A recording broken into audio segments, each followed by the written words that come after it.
Hello बच्चों, कैसे हैं आप लोग। उम्मीद करते हैं आप सभी लोग अच्छे होंगे। आप सभी लोगों का स्वागत है इस क्लास में। विजडम क्लासेस के ऑफिशियल यूट्यूब चैनल पर आप सभी लोगों का स्वागत है।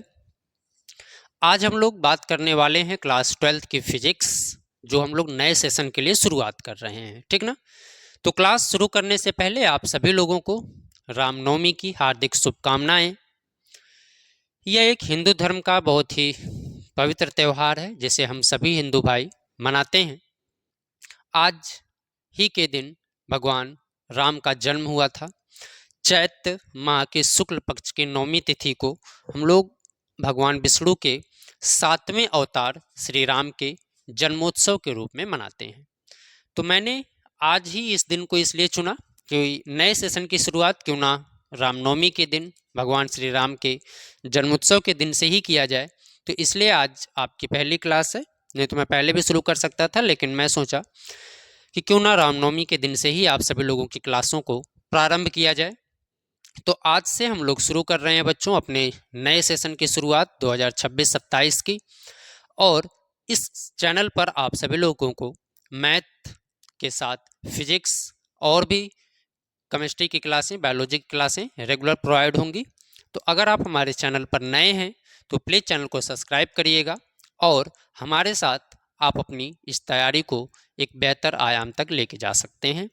आप अगर बेहतर ढंग से फिजिक्स को पढ़ना चाहते हैं और फिजिक्स में पूरे नंबर लाने चाहते हैं तो आप हमारे साथ ज़रूर जुड़िए। आपको बहुत ही आसान भाषा में, बहुत ही सरल भाषा में आपको पूरी फिजिक्स हम समझाएंगे और पूरी फिजिक्स को हम पढ़ाने वाले हैं। और इस क्लास को पढ़ने के बाद बच्चों आपको नोट्स भी प्रोवाइड किया जाएगा, यानी हैंड रिटन नोट्स जो होंगे आपको वो भी दिए जाएंगे। हमारे स्क्रीन पे जो नंबर आ रहे हैं उस नंबर पे आप संपर्क करके अपने डाउट को भी क्लियर कर सकते हैं। अगर आपको किसी टॉपिक में कोई प्रॉब्लम होती है तो आपके लिए हम डाउट सेशन भी रखेंगे जिसमें आप अपने डाउट को क्लियर कर सकते हैं। तो चाहे आप क्लास 12th के हों, चाहे यूपी बोर्ड हो या सीबीएसई बोर्ड हो, दोनों क्लासों के लिए अलग अलग क्लासें प्रोवाइड की जाएंगी। तो सीबीएसई और यूपी के बच्चों दोनों के लिए, चाहे वो 9th हो, 10th हो, 11th हो या 12th हो। तो आज की क्लास हम लोगों की क्लास 12th की है और ये यूपी बोर्ड के लिए है। और हमने फिजिक्स का पहला चैप्टर लिया है जो हम लोगों का है वैद्युत आवेश तथा क्षेत्र। ये बच्चों पहली इकाई है। इकाई एक स्थिर वैद्युत की, या जिसको हम इंग्लिश में बोलते हैं इलेक्ट्रोस्टैटिक्स, ठीक है। तो इस इकाई में बच्चों दो चैप्टर आते हैं। पहला चैप्टर जिसको हम लोग आज से शुरू करने वाले हैं वैद्युत आवेश तथा क्षेत्र, और दूसरा चैप्टर हम लोगों को मिलेगा वैद्युत विभव एवं धारिता, ठीक है। तो शुरुआत करने से पहले हम लोग सबसे पहले तो ये समझ लें कि स्थिर वैद्युतिकी होती क्या है, या स्थिर वैद्युतिकी का मतलब क्या होता है बच्चों। तो देखिए, स्थिर का मतलब होता है बच्चों अगतिशील। स्थिर का मतलब क्या होता है? अगतिशील।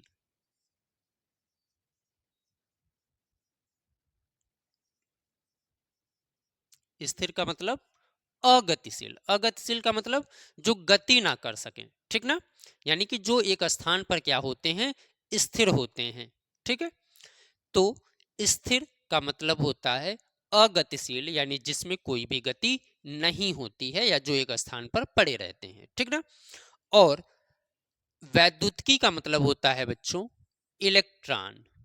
वैद्युतिकी का मतलब क्या होता है? इलेक्ट्रॉन। और इलेक्ट्रॉन क्या करते हैं? गति करते हैं, ठीक ना।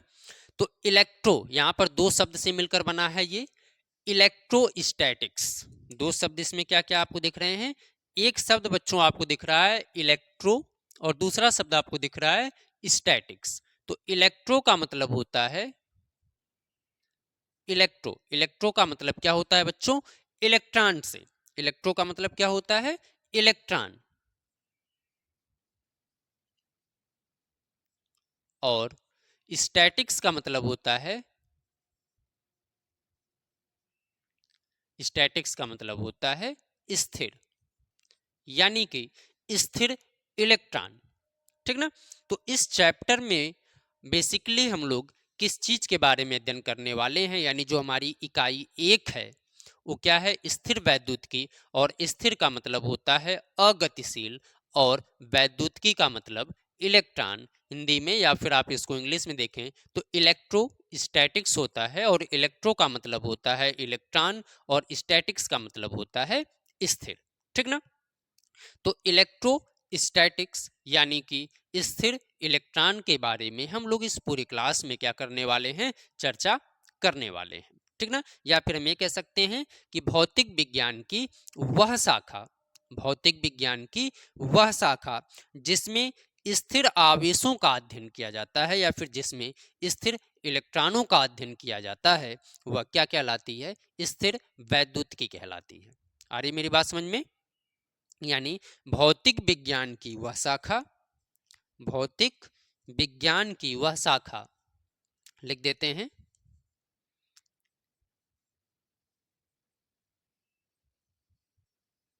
भौतिक विज्ञान की वह शाखा जिसमें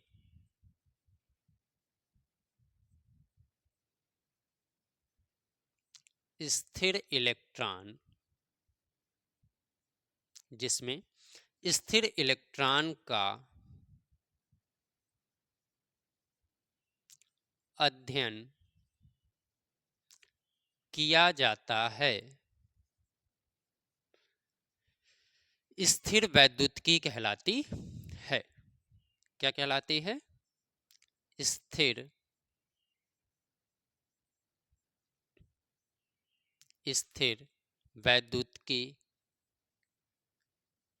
कहलाता है। तो बच्चों आपने समझ लिया कि स्थिर वैद्युतिकी क्या होती है, यानी जिसमें हम स्थिर इलेक्ट्रॉनों के बारे में बात करने वाले हैं।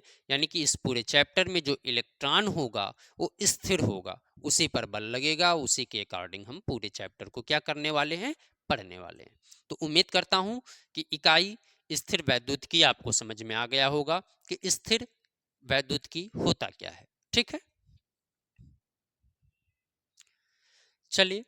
तो स्थिर वैद्युतिकी में बच्चों हमने आपको बताया कि 2 चैप्टर हम लोगों को पढ़ने हैं। एक चैप्टर हम लोगों का क्या है, वैद्युत आवेश तथा क्षेत्र।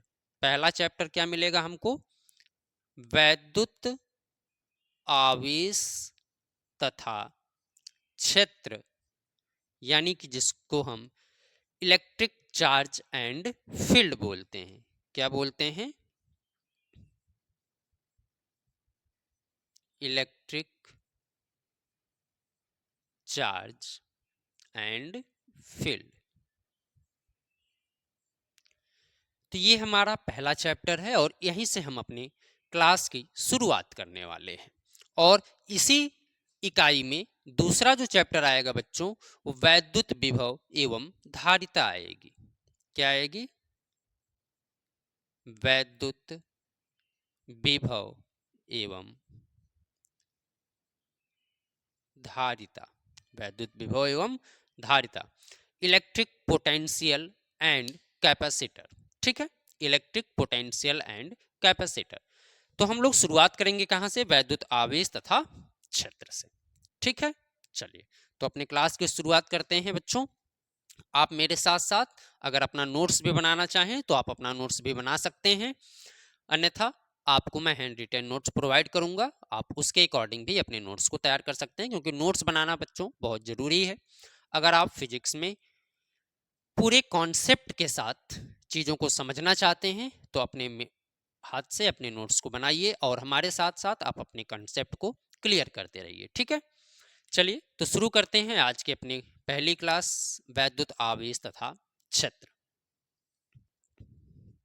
चैप्टर क्या है बच्चों, वैद्युत आवेश तथा क्षेत्र, इलेक्ट्रिक चार्ज एंड फील्ड। ये पहला चैप्टर है, वैद्युत आवेश तथा क्षेत्र। ठीक ना। चलिए, तो सबसे पहले हम लोग तो ये समझ लेते हैं कि जो वैद्युत आवेश होता है या वैद्युत क्षेत्र क्या होता है, इसमें सबसे पहले बात आती है कि वैद्युत आवेश क्या होते हैं। ठीक ना, सबसे पहले तो हम इनको समझते हैं कि वैद्युत आवेश होता क्या है या फिर आवेश क्या होते हैं। ठीक ना बच्चों, तो आवेश क्या होता है ये हम समझने का प्रयास करते हैं। देखो बच्चों, आवेश जो होता है किसी भी परमाणु का या किसी भी तत्व का एक सूक्ष्मतम गुण होता है, या फिर हम ये कह सकते हैं कि जो आवेश होता है, ठीक ना, तो जो आवेश होता है वह पदार्थ का एक गुण होता है। आवेश क्या होता है? पदार्थ या सूक्ष्म गुण होता है।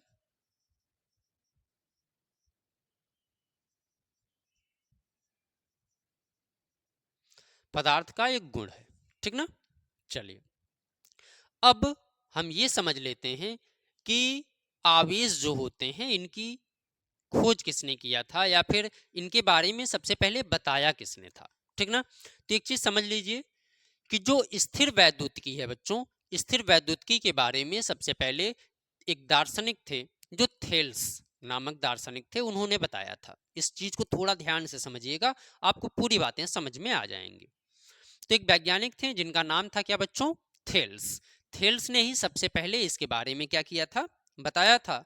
और उन्होंने क्या था कि जब पहले के लोग जो थे वे कपड़े वगैरह पहनते नहीं थे, मतलब पहनते थे तो वो ऊनी वस्त्रों को धारण करते थे या भेड़ वगैरह के जो कपड़े होते थे उनको धारण करते थे, पहनते थे। तो जो थेल्स थे वह भी वैसा ही कपड़ा पहनते थे। तो उन्होंने देखा कि एक अंबर अंबर एक पदार्थ होता है। अभी मैं इसके बारे में आपको बताता हूँ कि अंबर जो होता है एक कठोर पीला पदार्थ होता है। ठीक ना, तो उन्होंने देखा कि जो अंबर है, अंबर को जब हम क्या करते हैं, ऊन के साथ रगड़ा जाता है, तो ऊन के साथ रगड़ने पर उनमें क्या होता है, हल्की वस्तुओं को अपनी तरफ आकर्षित करने का गुण आ जाता है। जैसे आपने बहुत सारी ऐसी चीजें देखा होगा या किया भी होगा कि जब हम किसी चीज को अपने बालों के साथ या फिर किसी भी ऊनी वस्त्र के साथ क्या करते हैं, रगड़ते हैं, तो रगड़ने के बाद उन वस्तुओं में हल्की वस्तुओं को अपनी तरफ आकर्षित करने का गुण आ जाता है। ठीक ना, तो हल्की वस्तुओं को क्या करने लगती हैं, अपनी तरफ आकर्षित करने लगती हैं। लेकिन इसके बाद एक और वैज्ञानिक आते हैं, गिलबर्ट। ठीक ना, तो सबसे पहले जो इसके बारे में बताया था वो कौन बताए थे? थेल्स।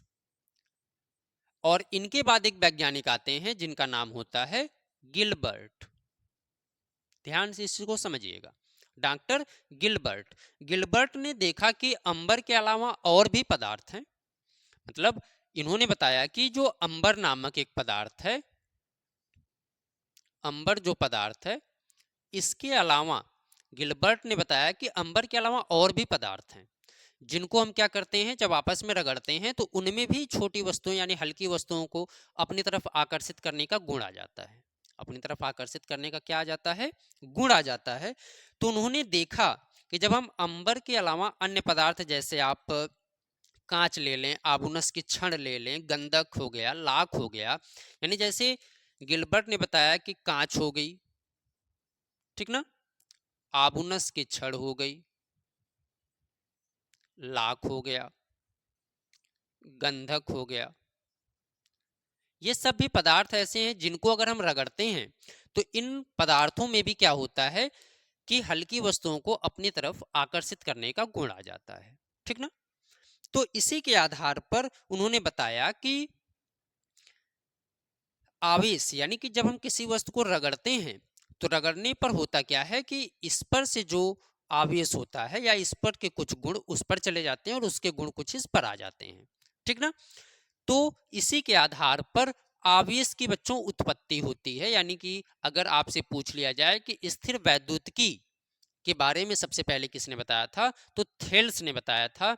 और थेल्स के बाद कौन आते हैं? गिलबर्ट आते हैं। ठीक ना, और एक चीज ध्यान रखिएगा कि जो अंबर है, अंबर को ही यानी जो अंबर पदार्थ है, अंबर को ही हम ग्रीक भाषा में इलेक्ट्रॉन कहते हैं। अंबर पदार्थ को ही ग्रीक भाषा में क्या कहा जाता है? इलेक्ट्रॉन कहा जाता है।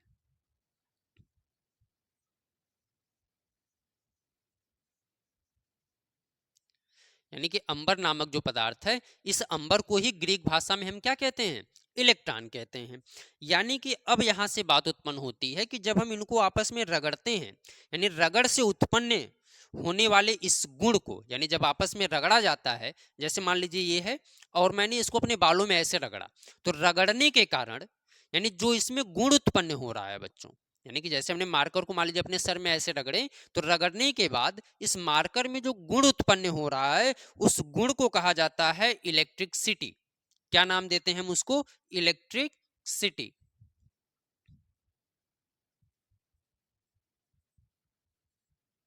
क्या कहा जाता है? इलेक्ट्रिक सिटी कहा जाता है। ठीक ना? यानी कि जब किसी पदार्थ को रगड़ के द्वारा उत्पन्न होने वाले इस गुण को क्या कहते हैं? इलेक्ट्रिक सिटी कहते हैं। और जिसका अर्थ होता है बच्चों, इलेक्ट्रिक सिटी का अर्थ क्या होता है? वैद्युत की या फिर वैद्युत। इलेक्ट्रिक सिटी का अर्थ क्या होता है? वैद्युत की अथवा वैद्युत।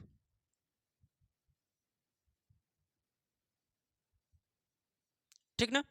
यानी कि आपने ये समझा कि जब थेल्स और गिलबर्ट ने बताया कि जब हम किसी चीज को रगड़ते हैं तो रगड़ने के कारण उसमें एक गुण उत्पन्न होता है और उस गुण को कहा जाता है इलेक्ट्रिक सिटी। और इलेक्ट्रिक सिटी जो उत्पन्न होती है, इस गुण को हमने क्या अर्थ है हिंदी में?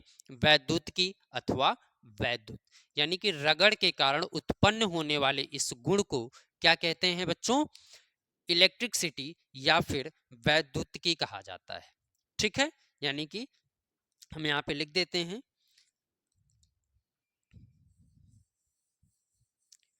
यानी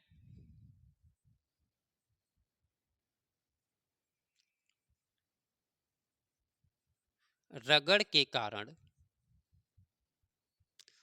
रगड़ के कारण उत्पन्न होने वाले, उत्पन्न होने वाले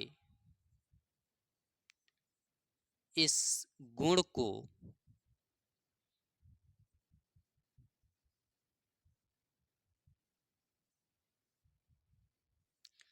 इलेक्ट्रिसिटी,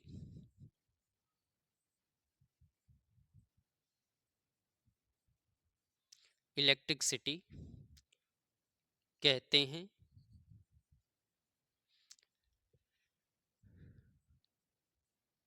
जिसका अर्थ, जिसका अर्थ क्या होता है? वैद्युतिकी,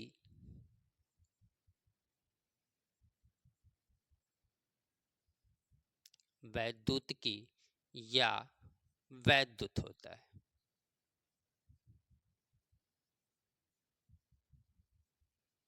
ठीक है? यानी कि थेल्स और गिलबर्ट ने यह देखा कि जब हम किसी पदार्थ को रगड़ते हैं तो रगड़ने के कारण उत्पन्न होने वाले इस गुण को क्या कहा जाता है? इलेक्ट्रिसिटी कहा जाता है। जिसका अर्थ क्या होता है? वैद्युतिकी या वैद्युत होता है। आ गई बात समझ में? यानी कि रगड़ के कारण उत्पन्न होने वाले इस गुण को क्या कहते हैं? इलेक्ट्रिसिटी। और जिसका अर्थ होता है वैद्युतिकी अथवा वैद्युत। ठीक है? यहां तक बात समझ में आ रही है? चलिए, अब इस गुण को प्राप्त कर लेने के बाद जो पदार्थ है, जैसे हमने कहा ना कि ये मार्कर हमने अपने बालों से रगड़ा, तो रगड़ने के कारण इसमें जो गुण उत्पन्न हो रहा है, उस गुण को हमने क्या कहा? इलेक्ट्रिसिटी कहा या फिर वैद्युत की। जिसका अर्थ होता है वैद्युत की या फिर वैद्युत। जब इसमें ये गुण आ गया तो इस पदार्थ को बच्चों हम लोग कहते हैं, यानी कि वह पदार्थ जो है वह वैद्युतमय हो गई है या फिर वह पदार्थ क्या हो गया है? आवेशित हो गया है। और यहीं से उत्पन्न होता है हमारा आवेश। क्या उत्पन्न होता है बच्चों? आवेश। तो ये पूरी स्टोरी आपने समझ लिया। चलिए, अब हम समझते हैं कि जो आवेश होता है, ये आवेश जो है बच्चों हमारे, इनके कारण यानी कि पदार्थ का ये क्या होता है? एक सूक्ष्मतम गुण होता है। ठीक ना? अब मैं आपको एक चीज और बताता हूं। जैसे आप एक चीज समझिए कि जो आपका परमाणु है, ठीक ना, यानी कि प्रत्येक पदार्थ जो होता है वह परमाणुओं से मिलकर के बना होता है। ठीक ना? प्रत्येक पदार्थ किससे मिलकर के बना होता है बच्चों? परमाणुओं से। और जब ये परमाणु से मिलकर के बना होता है तो प्रत्येक परमाणु के बीच में, प्रत्येक परमाणु के बीच में क्या होता है, एक भारी भाग होता है। यानी जो परमाणु होता है, प्रत्येक पदार्थ जो होता है वो परमाणुओं से मिलकर के बना होता है, और प्रत्येक परमाणु के बीच में एक भाग होता है जिसे आप सभी लोग क्या कहते हैं, नाभिक कहते हैं।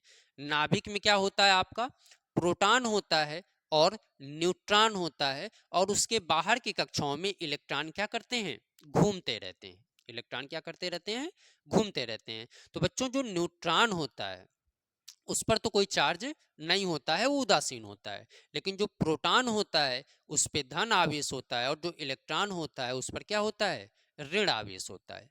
ठीक ना। तो जो इलेक्ट्रॉन होता है उस पर क्या होता है, ऋण आवेश होता है। यानी कि इस प्रकार से हम कहते हैं कि जो नाभिक होता है वो धन आवेशित होता है। यानी न्यूट्रॉन पर तो कोई चार्ज होता नहीं है, प्रोटॉन पर आपका प्लस चार्ज और इलेक्ट्रॉन पर आपका माइनस चार्ज। तो इसके कारण यानी वैद्युत आवेश क्या होता है कि वैद्युत आवेश वस्तु का वह गुण है, यानी वैद्युत आवेश वस्तु का वह गुण है जिसके कारण वैद्युत प्रभाव या चुंबकीय प्रभाव उत्पन्न होता है या उसका वो अनुभव करता है, वह क्या कहलाता है बच्चों, वैद्युत आवेश कहलाता है। या फिर वैद्युत आवेश किसी वस्तु का वह गुण होता है जिसके कारण वह अन्य वस्तुओं को क्या कर लेता है, आकर्षित या प्रतिकर्षित करता है। ठीक है, चलिए तो हम समझ लेते हैं कि वैद्युत आवेश होता क्या है और ये क्या होते हैं। इसको मैं इरेज कर रहा हूं। तो वैद्युत आवेश हमने समझा कि जब किसी वस्तु को रगड़ा जाता है तो रगड़ने के कारण उसमें जो गुण उत्पन्न होता है उसको वैद्युतिकी या वैद्युत कहते हैं, और उस पदार्थ को हम लोग क्या कहते हैं, वैद्युतमय हो जाना या आवेशित हो जाना। ठीक ना। तो वैद्युत आवेश क्या है, देखिएगा। वैद्युत आवेश किसी पदार्थ का वह गुण है, या वैद्युत आवेश वस्तु का वह गुण है, वैद्युत आवेश वस्तु का वह गुण है जिसके कारण, जिसके कारण वैद्युत क्षेत्र या चुंबकीय क्षेत्र का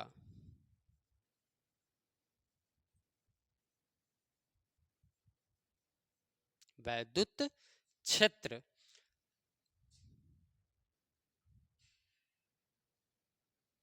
उत्पन्न करता है।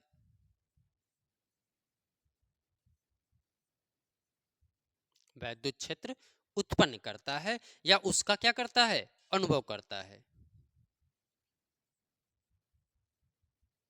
या उसका अनुभव करता है। ठीक है। यानी कि बच्चों वैद्युत आवेश वस्तु का वह गुण होता है जिसके कारण वह वैद्युत क्षेत्र उत्पन्न करता है या फिर उसका क्या करता है, अनुभव करता है, वह क्या कहलाता है, वैद्युत आवेश कहलाता है। ठीक है, समझ गए। या फिर हम ये कह सकते हैं कि वैद्युत आवेश वस्तु का वह गुण है जिसके कारण वह किसी अन्य आवेशित वस्तु को आकर्षित या प्रतिकर्षित करती है। ठीक है, तो ये भी आप समझ सकते हैं। वैद्युत आवेश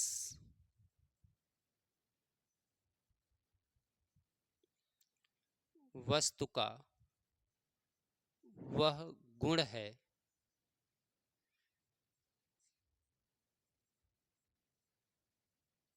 जिसके कारण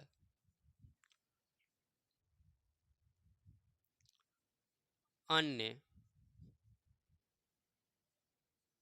आवेशित वस्तु को, अन्य आवेशित वस्तु को आकर्षित या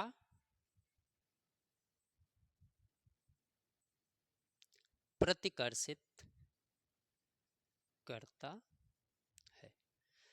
ठीक है बच्चों, तो वैद्युत आवेश क्या होता है, वैद्युत आवेश पदार्थ का या फिर वस्तु का वह गुण होता है जिसके कारण वह वैद्युत क्षेत्र या फिर उसके प्रभाव का अनुभव करता है, या फिर हम कह सकते हैं वैद्युत आवेश वस्तु का वह गुण है जिसके कारण अन्य आवेशित वस्तु को वह क्या करता है, आकर्षित या प्रतिकर्षित करता है। ठीक है, चलिए अब हम समझ लेते हैं कि एक चीज और जान लीजिए कि वैद्युत आवेश जो बच्चों हैं ये कैसी राशि है, अदिश राशि है। ठीक ना, वैद्युत आवेश कैसी राशि है, तो वैद्युत आवेश जो होती है आपकी अदिश राशि होती है जिसमें कोई दिशा नहीं होती है। ठीक ना, चलिए अब हम समझ लेते हैं कि वैद्युत आवेश के प्रकार कितने होते हैं। ठीक है, तो वैद्युत आवेश जो बच्चों होते हैं वो दो प्रकार के होते हैं, एक धन आवेशित होता है और दूसरा क्या होता है, ऋण आवेशित होता है। यानी आवेश के प्रकार, तो आवेश कितने प्रकार के होते हैं, दो प्रकार के बच्चों। एक आपका होता है धनावेशित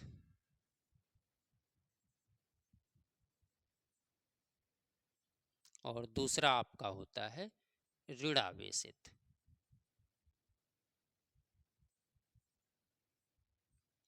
ठीक है, तो आवेश दो प्रकार के होते हैं, एक धनावेशित होता है और दूसरा क्या होता है, ऋणावेशित। इसको थेल्स और गिलबर्ट ने एक प्रयोग के आधार पर समझा था।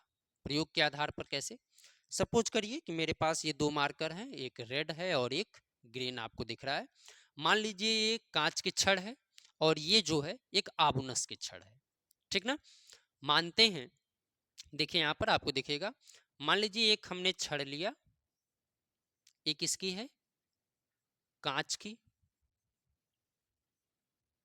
और एक छड़ हम लेते हैं बच्चों दूसरी, मान लीजिए ये किसकी है, ये वाली जो छड़ है ये आबुनस की छड़ है।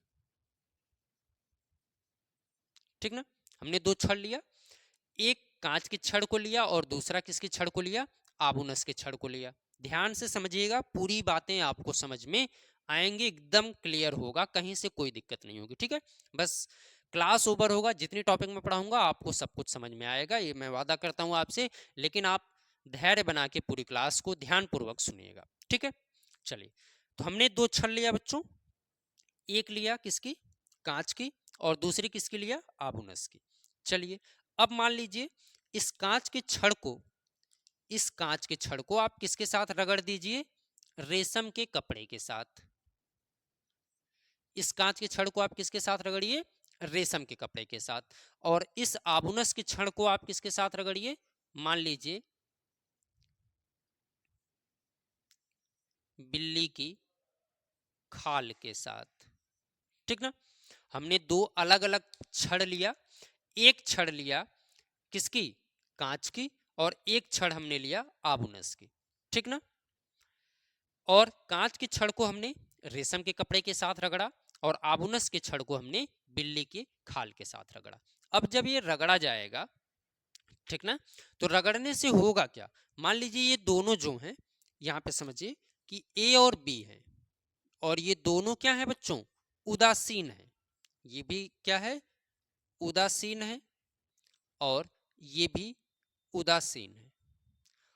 ठीक, और जब इनको आपस में रगड़ेंगे तो रगड़ने के बाद होगा क्या कि ये जो इसका इलेक्ट्रॉन है इस पर, या फिर इसका इलेक्ट्रॉन इस पर, किसी का किसी पर भी स्थानांतरित हो सकता है।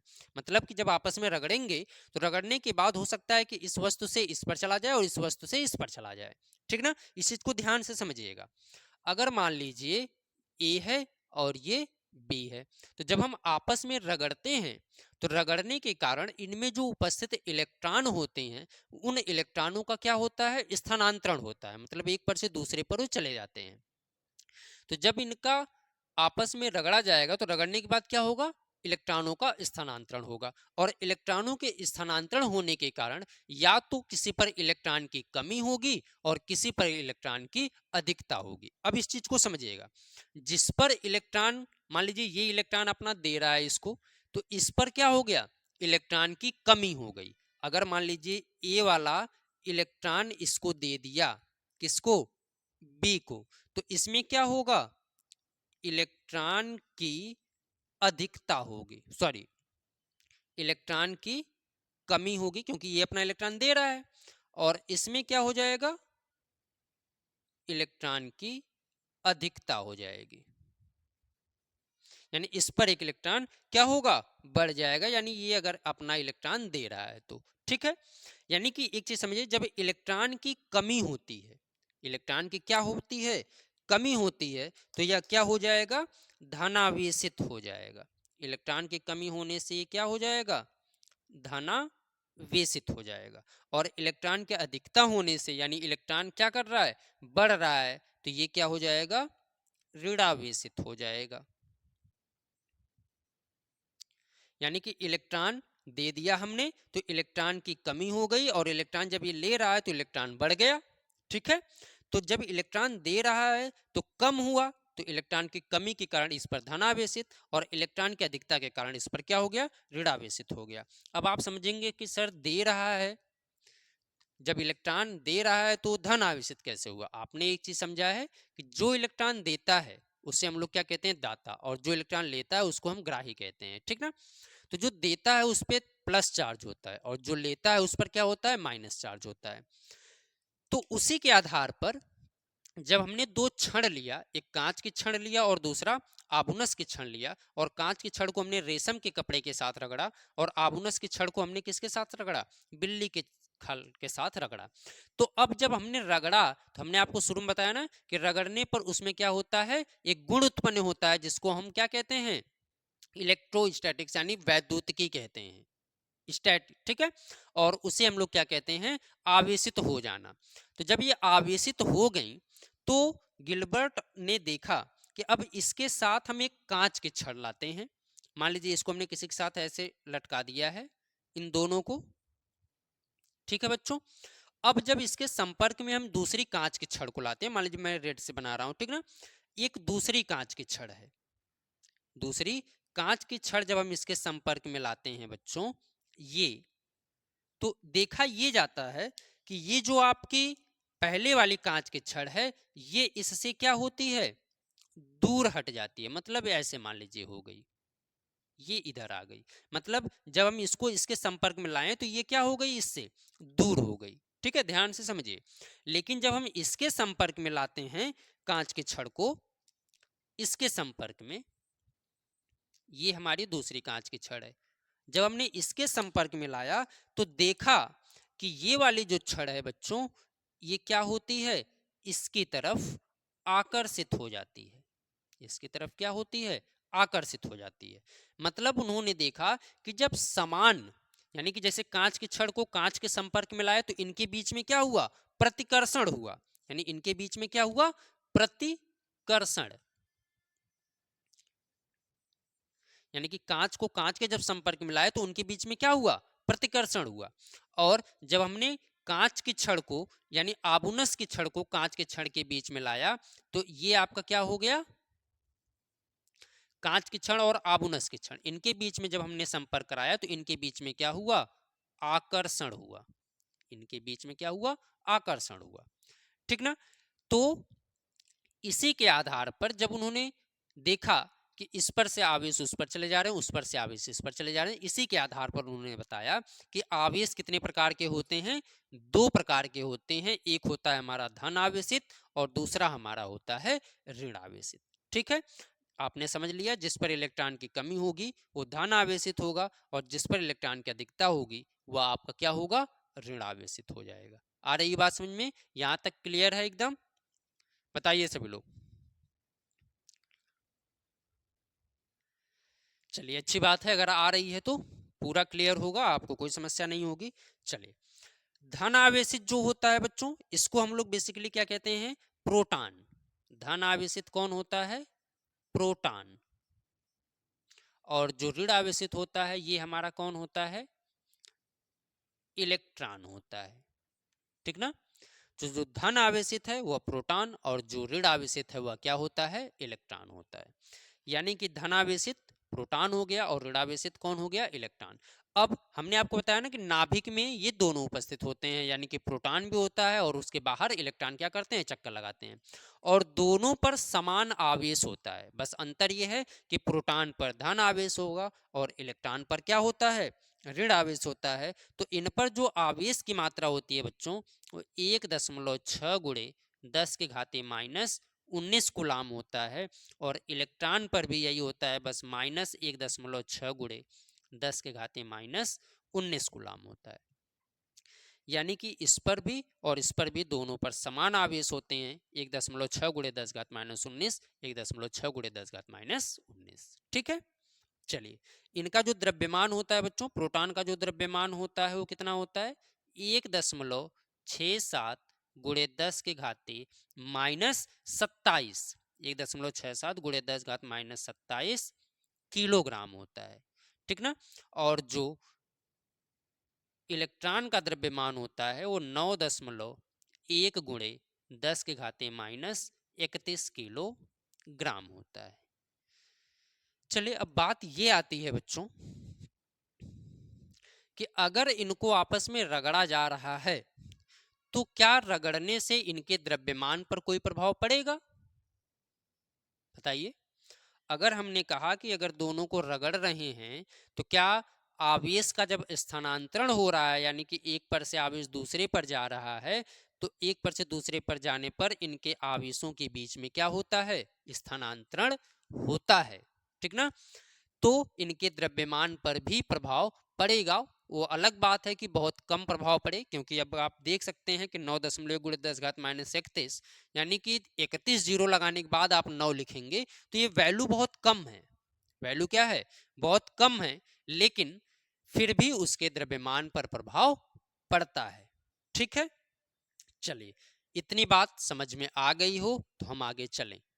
तो आपने समझ लिया कि वैद्युत आवेश क्या होता है, फिर आवेश क्या है, पदार्थ का वह सूक्ष्मतम गुण होता है किसी भी पदार्थ का। ठीक है, यानी आवेश वस्तु का वह गुण होता है जिसके कारण वैद्युत क्षेत्र उत्पन्न करता है या उसका अनुभव करता है। ठीक ना। वैद्युत आवेश वस्तु का वह गुण है जिसके कारण अन्य वस्तु को वह क्या करता है, आकर्षित या फिर प्रतिकर्षित करता है। आकर्षित या प्रतिकर्षित कब करेगा, अभी मैं आगे आपको बताता हूँ। आवेश कितने प्रकार के होते हैं बच्चों, दो प्रकार के, एक धन आवेशित होता है और दूसरा आपका क्या होता है, ऋण आवेशित होता है। ठीक है, चलिए इलेक्ट्रॉन और प्रोटॉन। प्रोटॉन पर आवेश 1.6 गुणे 10 घात -19 और इलेक्ट्रॉन पर -1.6 गुणे 10 घात -19 होता है। इसका जो द्रव्यमान होता है 1.6 गुणे 10 घात -27 और इलेक्ट्रॉन पर 9.1 गुणे 10 घात -31 होता है। ठीक है, चलिए मैंने इसको इरेज नहीं किया है, क्यों, क्योंकि आपको मैं अभी बताया कि ये कांच है और ये भी कांच के छड़ है। जब हमने दो कांच के छड़ों को एक साथ लाया तो इनके बीच आपने देखा प्रतिकर्षण हुआ। मतलब आपने क्या समझा कि जब समान प्रवृत्ति के हैं, यानी दोनों कांच है, जब दोनों कांच है तो इनके बीच क्या हुआ, प्रतिकर्षण, यानी वो दोनों एक दूसरे से दूर हो गए। लेकिन यहाँ पर हमने देखा एक आबुनस की छड़ है और दूसरी कांच की छड़ है, यानी एक आबुनस है दूसरी कांच है, तो उनके बीच क्या हुआ, आकर्षण हुआ। तो इससे एक बात समझ में आई हमें कि जब समान प्रकार के आवेश होते हैं तो उनके बीच में क्या होता है, प्रतिकर्षण होता है, और जब असमान प्रकार के आवेश होते हैं तो उनके बीच क्या होता है, आकर्षण होता है। ठीक है, यानी हम ये समझ सकते हैं कि समान प्रकृति के आवेश जो होते हैं, समान प्रकृति के आवेश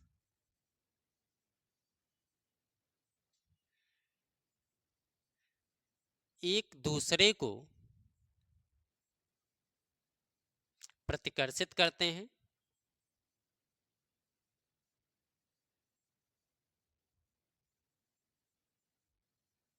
जबकि असमान प्रकृति के आवेश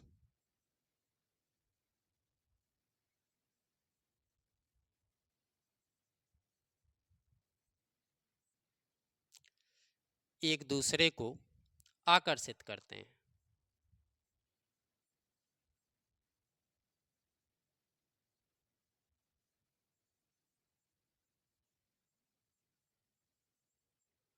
तो हमने समझा कि जब दो समान प्रकार के आवेश हैं, यानी कि जैसे मान लीजिए दोनों आपके पास धन आवेश है, यानी कि ये भी प्लस है और दूसरा भी प्लस है, यानी जब दोनों समान प्रकार के आवेश होंगे बच्चों तो इनके बीच क्या होगा, प्रतिकर्षण होगा।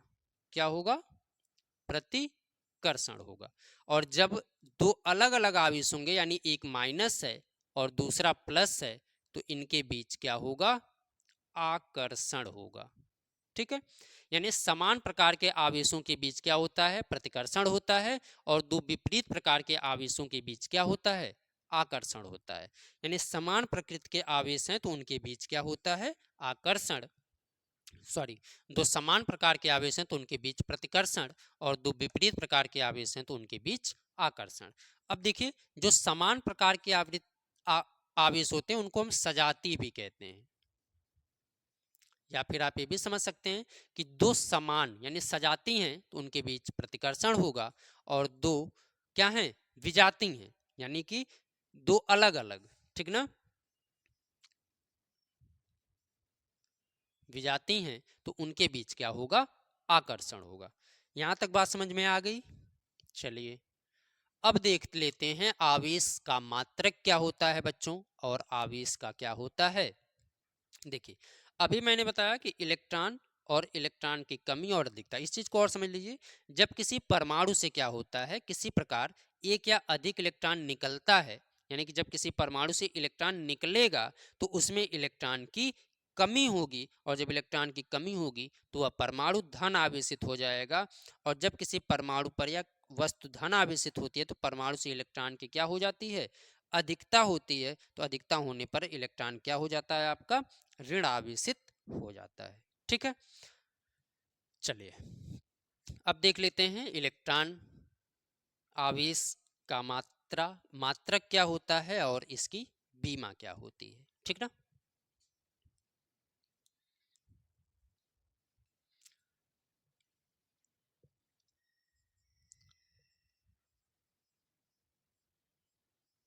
आवेश का मात्रक एवं बीमा। चलिए, तो बच्चों आवेश का मात्रक कूलाम होता है, आप सब लोग जानते हैं। तो वैद्युत आवेश का बच्चों जो एसआई मात्रक होता है, वैद्युत आवेश का एसआई मात्रक क्या होता है, कूलाम होता है। ठीक है, तो आवेश का एसआई मात्रक क्या होता है, कूलाम होता है, जिसे आप लोग सी से प्रदर्शित करते हैं। यानी आवेश का जो एसआई मात्रक होता है वो क्या होता है, कूलाम होता है। ठीक ना, चलिए आप लोग जानते हैं कि आई बराबर क्या होता है, क्यू अपान टी होता है, यानी धारा बराबर आवेश बटा समय। यानी जब किसी परिपथ में आवेश प्रति सेकंड प्रवाहित होने वाले आवेश की मात्रा को हम वैद्युत धारा कहते हैं। तो आई बराबर क्यू अपान टी होता है। तो अगर हम यहां से निकालें तो क्यू बराबर क्या निकलेगा बच्चों, आई इंटू टी, और आई का मात्रक क्या होता है, एम्पियर, क्या होता है, एम्पियर, और समय का मात्रक क्या होता है, सेकंड। ठीक ना, तो और आवेश का मात्रक कूलाम। तो एम्पियर सेकंड को भी हम लोग क्या कहते हैं, कूलाम कहते हैं, यानी एम्पियर सेकंड ही क्या होता है, हमारा कूलाम होता है। यानी आवेश का जो एसआई मात्रक है वो क्या है, कूलाम है। और सीजीएस पद्धति में जो इसका मात्रक होता है बच्चों, सीजीएस पद्धति में, सीजीएस पद्धति में क्या मात्रक होगा, सीजीएस पद्धति में जो इसका मात्रक होता है वो क्या होता है, आपका स्टे कूलाम होता है, स्टेट कूलाम। ठीक ना, यानी कि सीजीएस पद्धति में वैद्युत आवेश का जो मात्रक होता है वो स्टेट कूलाम होता है। एक चीज और याद रखिएगा कि स्टेट कूलाम को हम फ्रैंकलिन भी कहते हैं, यानी इसे फ्रैंकलिन भी कहा जाता है।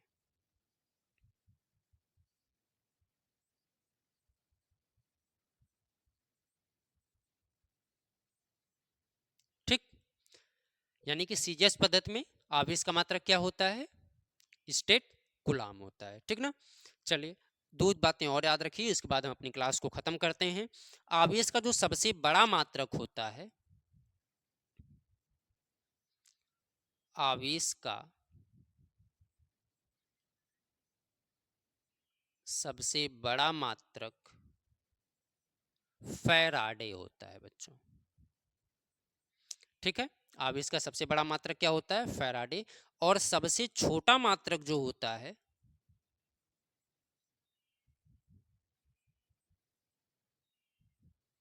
आवेश का सबसे छोटा मात्रक, आवेश का सबसे छोटा मात्रक क्या होता है? फ्रैंकलिन।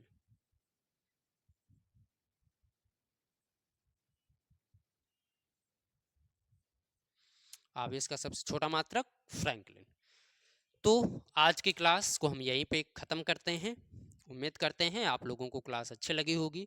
अगर क्लास अच्छी लगी हो तो आप प्लीज़ क्लास को शेयर करिएगा और अपने ग्रुप में बताइएगा। उनको अगर फिजिक्स पढ़ना है, क्लास 12th में है, तो यहाँ पे ज्वाइन करें उनको। आप किसी भी पेड बैच से बेहतर क्लास आपको मिलेगी और रेगुलर आपको क्लास एक टाइम पे क्लास मिलेगी, जिससे आप अपने क्लास को कर सकते हैं और साथ में आपको नोट्स भी दिया जाएगा। तो इसलिए आप लोग हमसे जुड़ें और ज़्यादा से ज़्यादा वीडियो को शेयर करें।